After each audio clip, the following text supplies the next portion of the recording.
So Joe Biden is apparently running in 2024, even though a whopping 70% of Americans really don't want him to. And Kamala is still his running mate because, well, once you dedicate yourself to a diversity pick, you can't go back. But folks, maybe I'm wrong, but I'm not buying any of it. I don't think Joe is going to be the nominee for 2024. I just don't.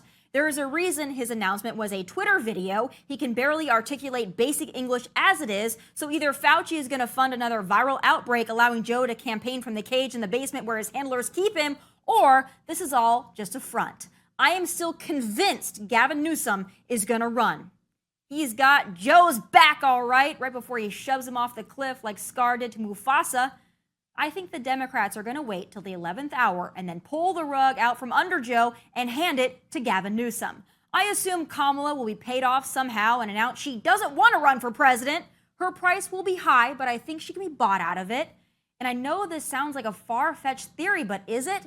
Joe will be 82 years old by 2024. By the looks and sounds of him, I actually thought he was already 100, but that's beside the point. Democrats don't want him. They just don't want to render him useless for them until 2024. So they have to sit there and act like this re-election announcement is great. We all know it's not. And honestly, with the Democrat election machine as powerful as it is, Joe Biden, or a paper cup for that matter, has a shot of beating Trump. But DeSantis? That's another story, and the Democrats know it. Notice how Gavin goes after DeSantis almost exclusively and not Trump?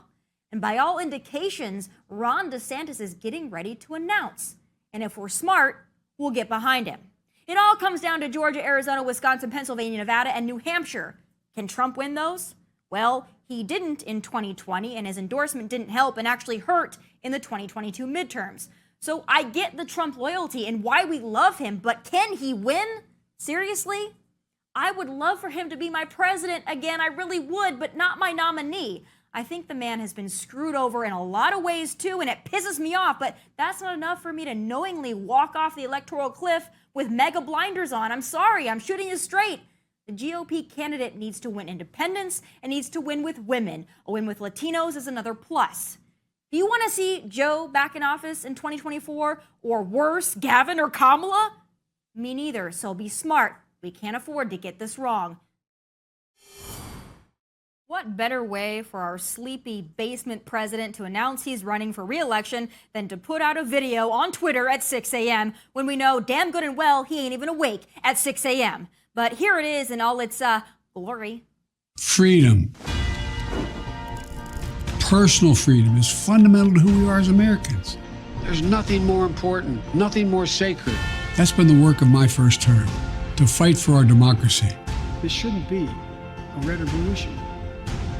To protect our rights, to make sure that everyone in this country is treated equally and that everyone is given a fair shot at making it. But you know, around the country, MAGA extremists are lining up to take on those bedrock freedoms, cutting Social Security that you paid for your entire life while cutting taxes for the very wealthy, dictating what health care decisions women can make, banning books, and telling people who they can love, all while making it more difficult for you to be able to vote. When I ran for president 4 years ago, I said we're in a battle for the soul of America, and we still are. The question we're facing is whether in the years ahead we have more freedom or less freedom, more rights or fewer. I know what I want the answer to be, and I think you do too. This is not a time to be complacent. That's why I'm running for re-election. Let's finish this job. I know we can. Because this is the United States of America. There's nothing, simply nothing we cannot do if we do it together.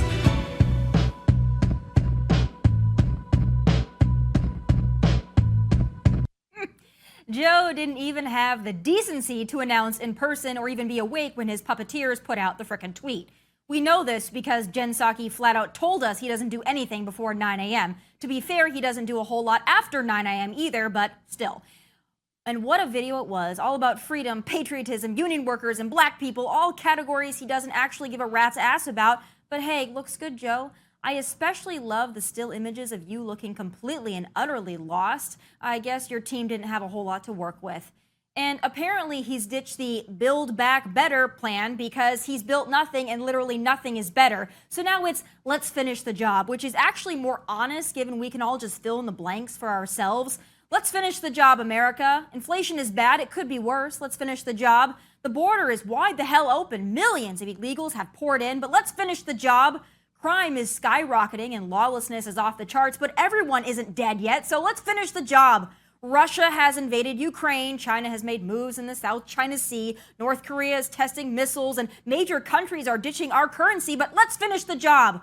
Or his personal favorite, Hunter and I have made a lot of money off this White House, but there's more where that came from, so let's finish the job. This president is a stumbling disaster, and his vice president might be even worse. But hey, let's give him another 4 years to completely dismantle America and finish the job. I don't care who you are or what party you're registered to. If you would seriously vote for Joe Biden again, you are objectively a moron.